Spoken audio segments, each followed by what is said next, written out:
Calvin, ito, ganda ng sequence eh, no? 6-point sequence. Lamang kayo, napunta yung momentum sa inyo. Nung lamang ba sila ng mga lima, tingin nyo ba parang medyo nangihinaan na kayo no, na baka mag-game 6 tayo? Siyempre, nasa isip na namin yun, pero hindi pa naman tapos. Sabi nga namin sa bench, hindi pa naman tapos, may oras pa naman, kaya pa to. Which is a good pangitain sa amin na hindi nag-give up agad. And yun yung nangyari, biglang nag-flip.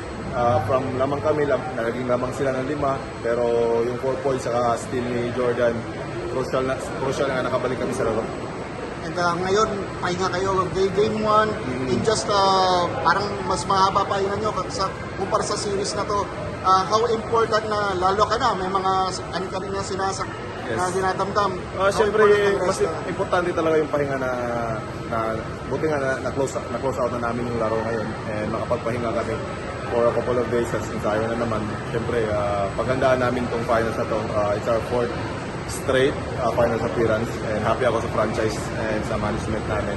Siyempre, naalay namin sa management, kina Boss MVP, kina Boss Ricky, sa family namin and siyempre sa mga taong nagtrabaho nito. Calvin, back to the finals, ano ba mas prepare nyo, Ginebra o SMP? Mga kalaban nyo, ano prepare nyo? Di natin alam kasi tuto pa yan Siyempre, mahaba pa yung series nila, may 3 games pa sila.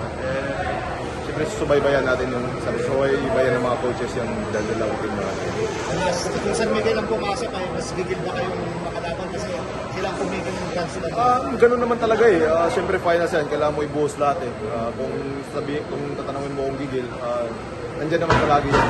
Kahit hindi finals, kahit semis, quarters, or elimination, nandiyan naman yung gigil talaga palagi.